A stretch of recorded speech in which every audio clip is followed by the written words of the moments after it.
Very good evening, students. How are you all? So we were doing our lesson friend and fire, friend and foe. तो book back exercise करेंगे और हम question answers भी कर रहे थे। तो ये एक्सरसाइज खत्म करके वापस जाएंगे हमारे क्वेश्चन आंसर्स पर। तो चलिए। तो यहाँ पे चार ऑप्शंस दिए गए हैं मगर 8 सवाल पूछे गए हैं। तो हम रिपीट कर सकते हैं, इस ऑप्शंस को करके बताया गया है। Fill in the sentence below with words from the box. हमारे ये ब्लॉक्स बॉक्स से वर्ड्स लेके हमको ये सेंटेंस को भरना है। You may use the word more than once हम यूज कर सकते हैं करके हमको बताया गया है, ठीक है। तो यहाँ पर देखिए, Gandhi ji's life was devoted to the dash of justice and fair play. यानी कि जस्टिस देने के लिए और फेयर प्ले, यानी कि सबको सही समान का जजमेंट देने के लिए, ऐसा करके उनका लाइफ उनका अर्पित की हुआ था। ऐसे कौन से, तो कौन सा कारण बताना है हमको, तो इसीलिए यहाँ पे कार्बन तो नहीं बता सकते, कॉज कॉज यानी कारण के लिए। तो यहाँ पर आंसर आएगा आपका cause. Gandhi ji life was devoted to the cause of, कौन से कारण के लिए, cause of justice and fair play. Okay. Have you insured your house against dash. क्या आपने इंश्योर किया है आपके घर के, हो किसके अगेंस्ट, किसके अगेंस्ट? फायर के अगेंस्ट हो सकता है, कार्बन तो नहीं हो सकता, कॉस नहीं हो सकता, स्मॉदर भी नहीं हो सकता, तो fire.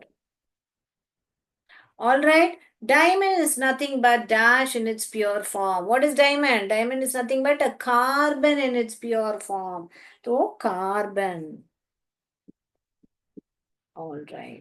If you put too much coal on the fire at once, you will dash it. तो कोल को फायर के ऊपर डाला तो क्या करें? स्मॉदर। स्मॉदर करेंगे हमने पढ़ा है स्मॉदर का मीनिंग का, फायर का, सबका हमने लेसन में पढ़ा था, राइट। स्मॉदर हो जाएगा फायर अगर ज्यादा कोल डालेंगे। तो दूसरा वाला देखिए।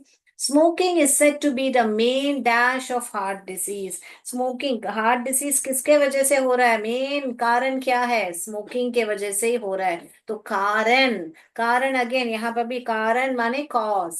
What will come? Cause.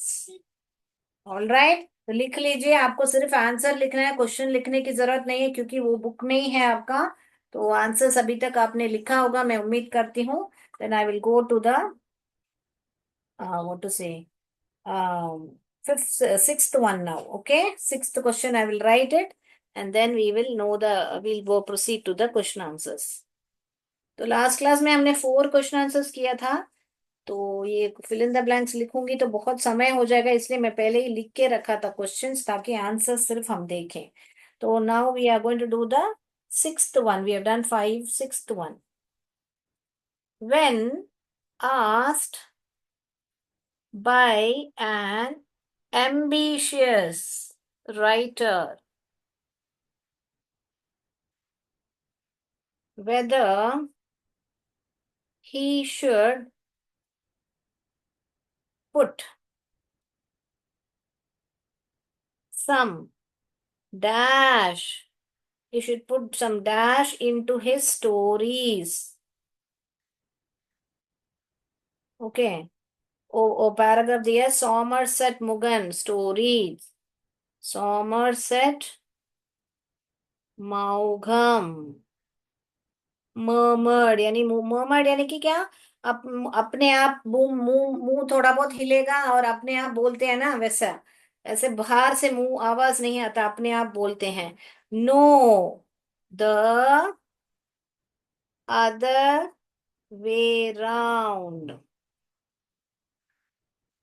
Okay, when asked by an ambitious writer whether he should put some what, यहाँ पर fire into his stories, fire माने यहाँ पे लिटरल मीनिंग नहीं है कि आग डालना है स्टोरी में, कि एक जान लानी है उसके स्टोरी में, ऐसा बोलने का मतलब। इसीलिए फायर, एक आग चाहिए, ऐसा एक बर्निंग डिजायर चाहिए। हम बोलते हैं ना, बहुत बार आपने सुना होगा, बहुत लोग बोलते हैं कि you need a burning desire to come forward in your life, ऐसे आपने किसी को बोलते हुए सुना होगा।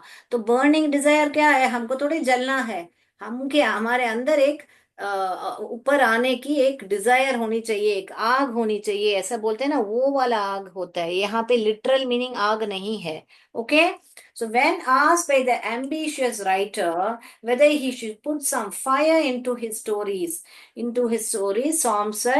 Somerset Maugham murmured, "No, the other way round" करके। सेवेंथ वन देखिए क्या बोला है आपके बुक में। She is dash copy of her mother. आपने सुना होगा, बहुत लोग, ये तो बिल्कुल अपना पिताजी जैसा दिखता है या माताजी जैसे, बिल्कुल अब कार्बन कॉपी है अपने माँ की या पिताजी की।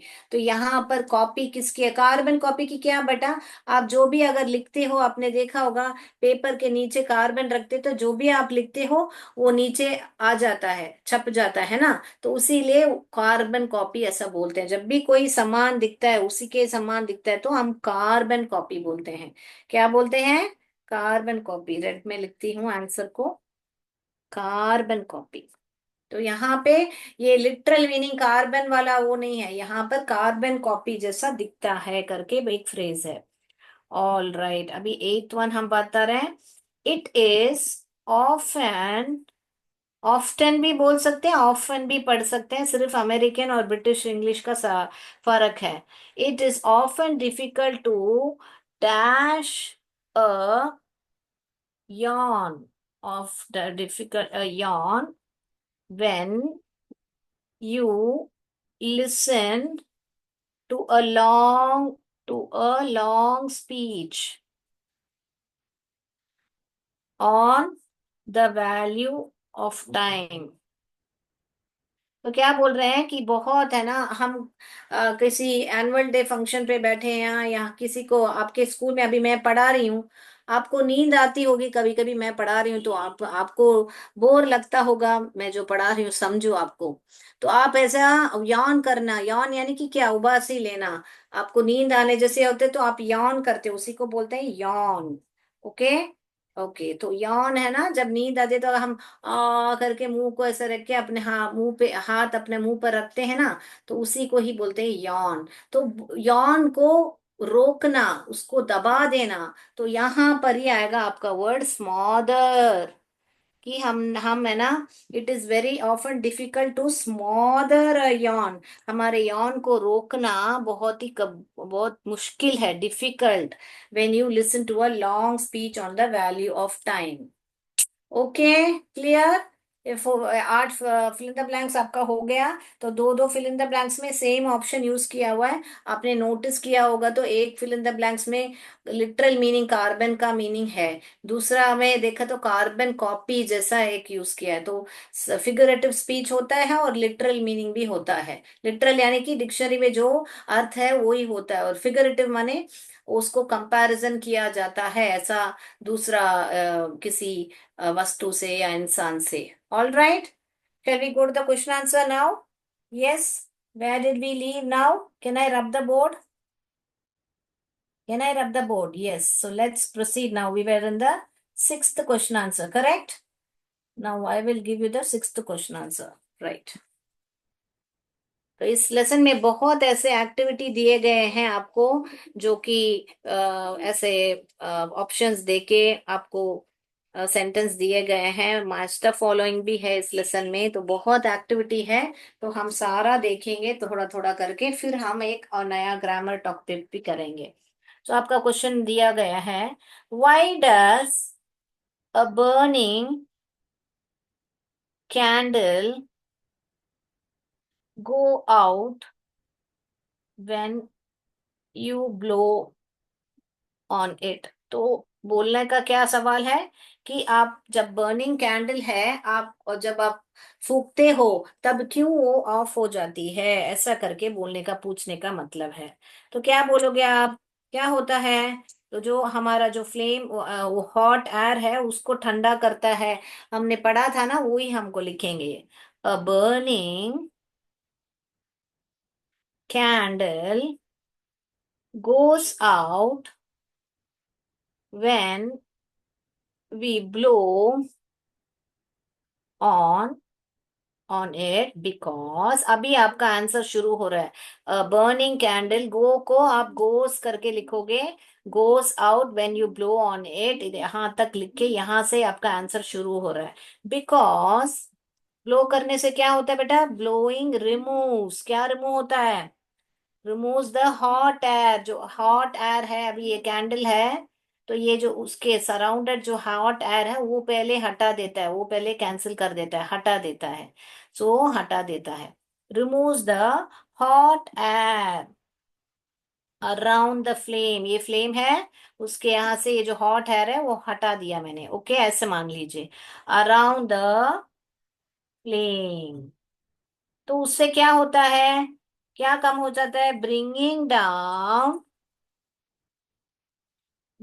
Down its temperature. तो वो हॉट एयर जो है, जो फ्लेम के यहाँ से जो हॉट एयर है उसको हटा दिया तो क्या होता है, जो ये टेम्परेचर है उसको कम हो जाता है, ब्रिंक डाउन हो जाता है, ओके।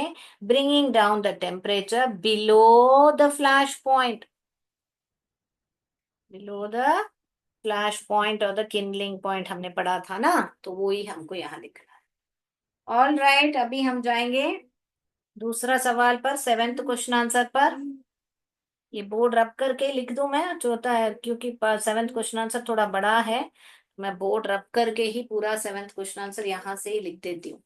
तो आप 1 मिनट टाइम देती हूँ, मेरे साथ साथ ही लिखिए बेटा ताकि आपको इजी हो जाए।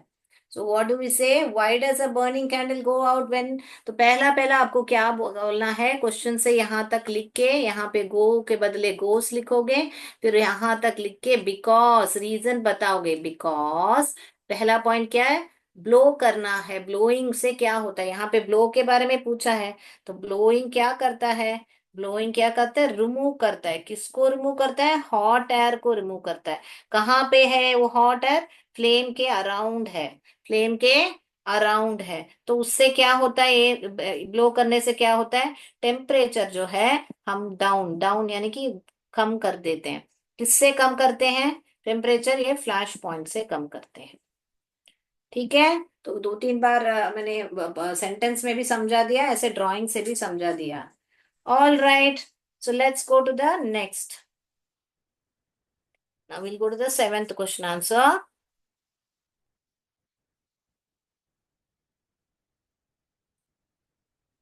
सेवेंथ क्वेश्चन आंसर क्या है आपके बुक में, स्प्रेइंग वाटर, कि वाटर जो है स्प्रे करने से इज नॉट अ गुड वे, एक अच्छी वे नहीं है ऑफ पुटिंग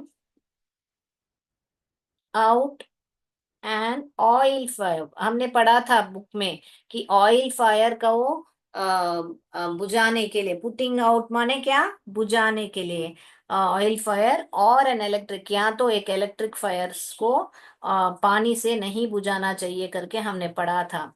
क्यों करके पूछ रहे हैं, वाई नॉट, क्यों नहीं करना चाहिए ऐसे करके पूछ रहे हैं। तो क्या क्या रीजन है, क्योंकि ज्यादा स्प्रेड हो सकता है और इलेक्ट्रिक फायर को बुझाने से हमको शॉक भी लग सकता है, तो वो ही हम आंसर्स में अभी लिखने वाले हैं। तो क्या लिखेंगे, पहले पानी के बारे में लिख के फिर बाद में हम इलेक्ट्रिक फायर के बारे में लिखेंगे। If water spread on to an oil fire, अगर हम ऑयल फायर पे वाटर स्प्रे कर लिया तो क्या हो जाएगा, then the oil will float on the top of the water. ये तो बस सबको मालूम है कि ऑयल जो है पानी के ऊपर तैरता है, okay, and continue to burn, और ऑयल जो है पानी के ऊपर फ्लोट होता है तो वो कंटिन्यू होगा जलने के लिए, टू बर्न, ठीक है। दिस कैन, तो ये जो है कैन बी वेरी डेंजरस करके हमको बताना है, this can be very dangerous, dangerous because, क्यों, क्यों because water can flow quickly, क्योंकि पानी जो है बहुत आसानी से बहता है ना, water can flow very quickly.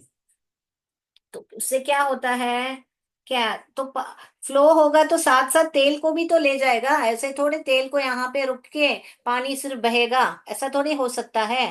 Because water will flow quickly, carrying पानी को लेते आई मीन ऑयल को लेते लेते जाएगा, कैरिंग द बर्निंग ऑयल, जो तेल जल रहा है उसको भी साथ साथ लेते जाएगा करके बता रहे हैं, carrying the burning oil with it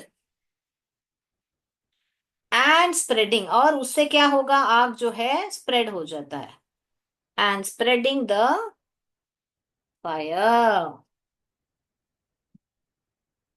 okay, और सेकेंड केस में क्या होगा, and in case of N electric fire, अगर इलेक्ट्रिक फायर होगा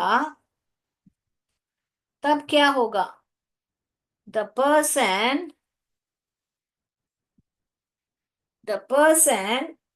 spraying water can be electrocuted, ऐसे spraying water might receive an electric shock, electric board दिख रहे हैं, हाँ, okay, electric shock and be killed, और मर भी सकते हैं। ठीक है, समझ में आया।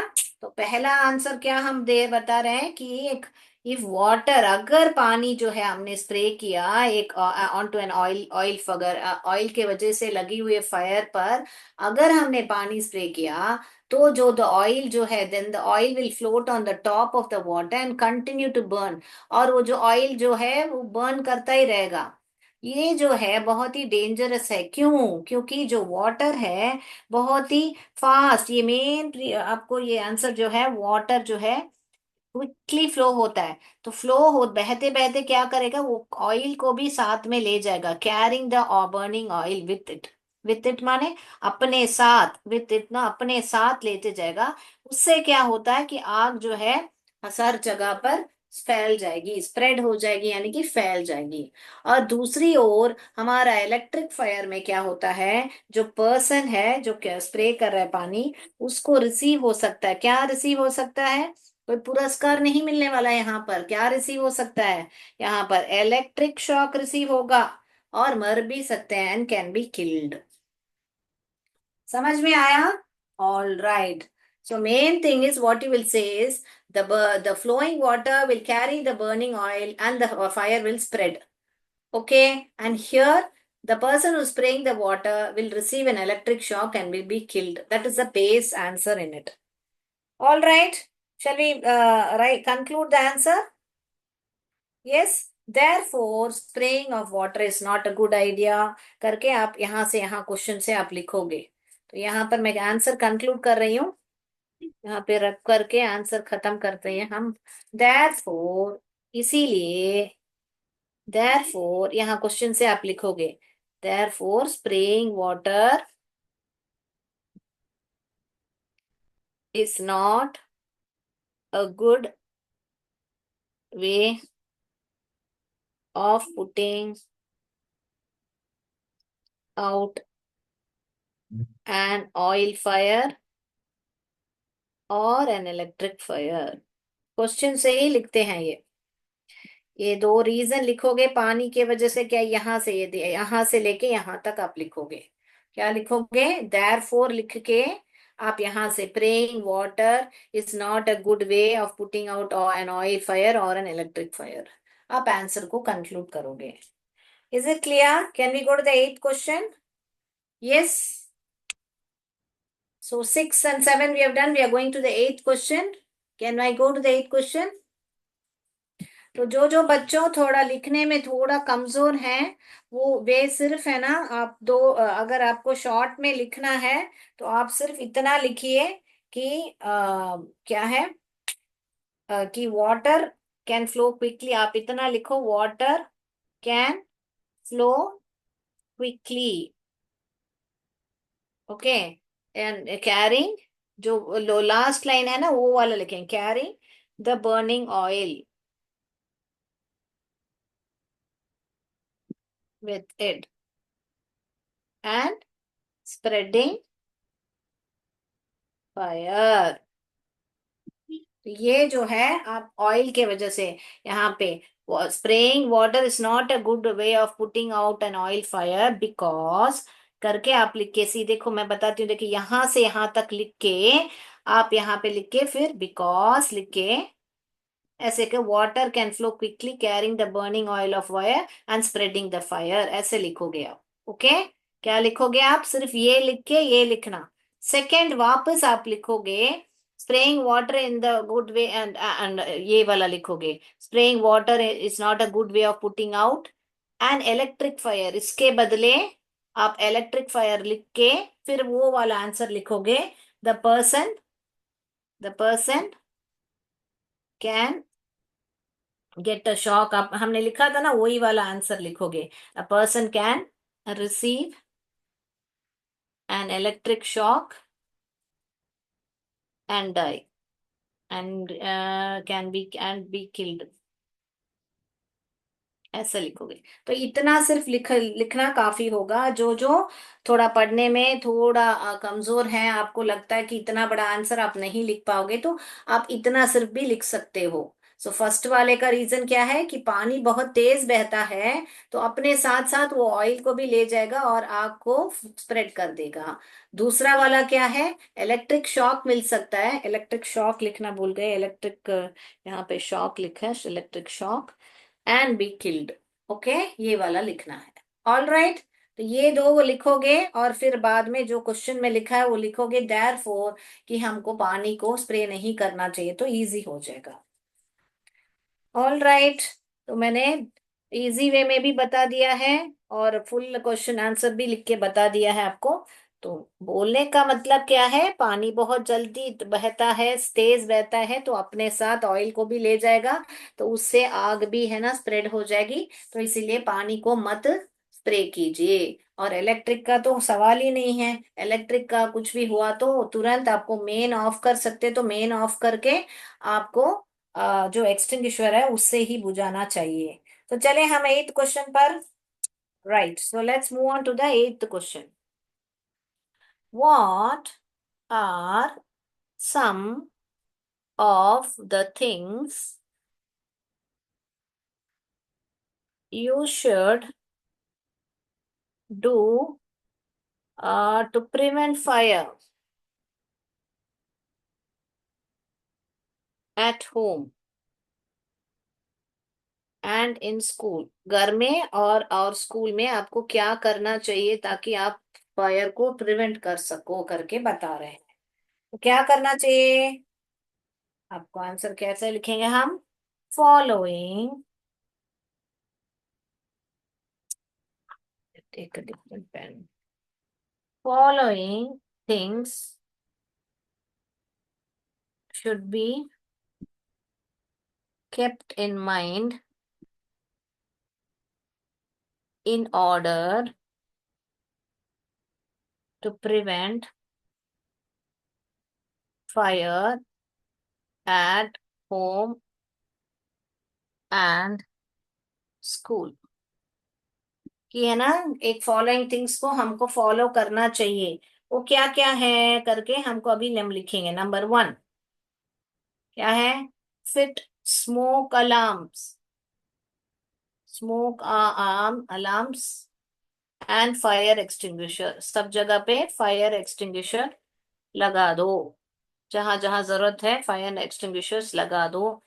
इन कहाँ कहाँ की बात की जा रही है होम एंड स्कूल तो लिखिए होम एंड स्कूल्स। ये हुआ पहले ये बना दो कि प्रिवेंट। तो दूसरा take care before you leave the gas stove. जो गैस स्टव है ना बेटा घर में आपने देखा होगा आपकी मम्मी जो है बोलेगी अरे अरे गैस बंद करना भूल गई। हाँ ऐसा सब आपने सुना होगा। हाँ तो जो है गैस स्टव है वो जाने से पहले कहीं भी कि उसको अनअटेंडेड माने कि क्या कि यहाँ पे उसके पास जब जल रहा है तो पास में ही रहो नहीं तो फिर हम भूल जाते हैं। So you should not leave it unattended then put the gas regulator, नीचे जो रेगुलेटर आपने देखा होगा जो कनेक्ट होता है अपने गैस स्टव के साथ, वो सिलेंडर कनेक्ट होता है, उधर एक रेगुलेटर रहेगा। वो रेगुलेटर को put the gas regulator on off after you finish. You अगर कुकिंग खत्म हो जाए तो उसको बंद ही में रखो। After you finish the cooking work. तो आपको कुकिंग वर्क खत्म होते ही आप बंद कर दो उसको। रेगुलेटर ऑन, ऑन को आप ऑफ कर दो, माने ऑन को ऑफ कर दो। इन द किचन, वो किचन में ही रहता है ना बेटा, तो किचन में जो है रेगुलेटर को ऑफ कर दो। अगला क्या कर सकते हैं हम, और क्या कर सकते हैं, तीसरा point, non cooking cooking equipment such as plastic, जो प्लास्टिक है, जो टावल है etcetera must be kept away from the gas stove. जो भी प्लास्टिक है, जो जलने की चीज है, जो कपड़ा है, कभी कभी लोग है ना वो जो सांसी है उससे नहीं उठाते हैं, वो कपड़े से उठा के गैस से नीचे रखते हैं, तो वो जो कपड़ा है, प्लास्टिक है, वो सारा गैस स्टव के पास नहीं होना चाहिए, तो उससे आग लग सकती है। तो वो non cooking equipment such as plastic, comma, towel, etc. लिख रहे हैं बोर्ड अभी, etc. must be kept away from the gas stove। Gas stove से अवे रखना चाहिए, gas stove. Okay, fourth point लिखे हैं हम यहाँ पे, बोर्ड रब करती हूँ, क्वेश्चन रब करती हूँ ताकि आप जब तक आंसर लिखिए, so I can write it.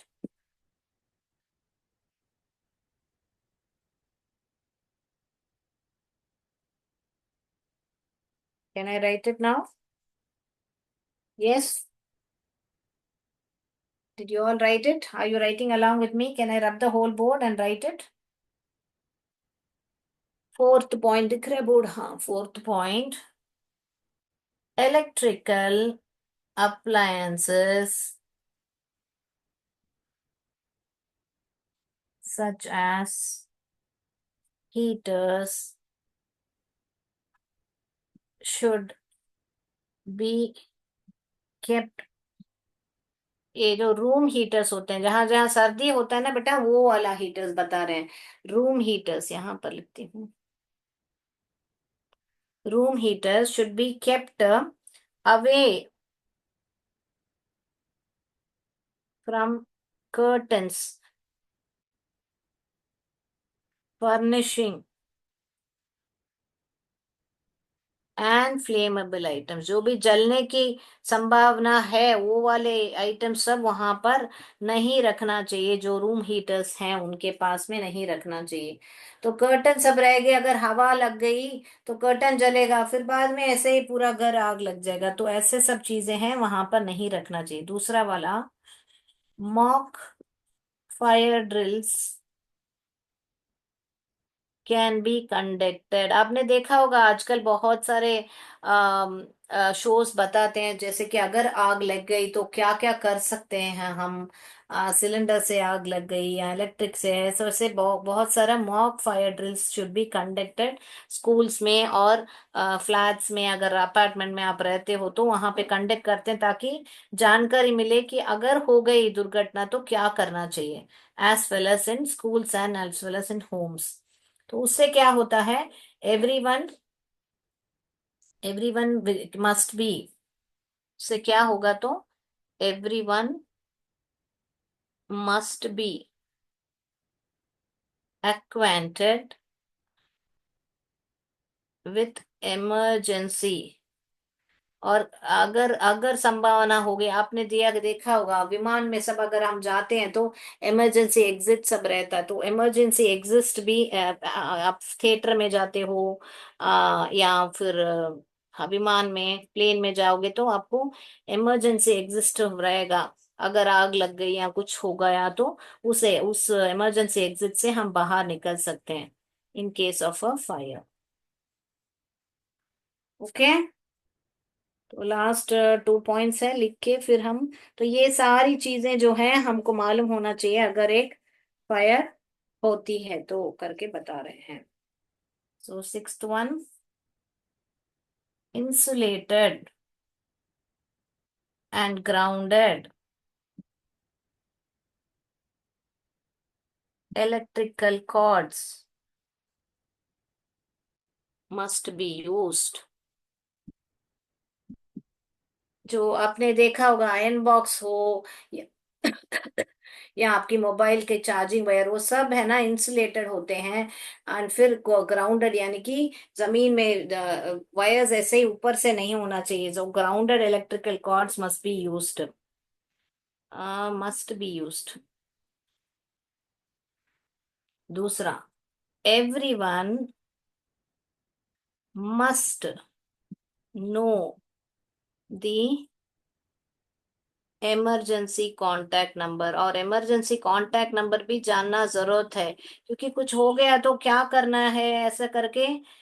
You should not panic, you should know what to do of the fire brigade और the fire department. Fire department अपने अपने एरिया का, of the area. All right, so I hope it's clear. That's all. We are winding up our session. We have more, a lot of other activities to do. We'll conclude in the next class. Okay. For now, we have done the seventh till seventh question, eighth question answer we have done. Right. Last class we did four. Today we did four, and we did an activity also, fill in the blanks also today. All right. So I hope this lesson is clear for you. तो आज के लिए इतना ही। जय विद्या शक्ति, जय भारत, जय हिंद। धन्यवाद। Thank you.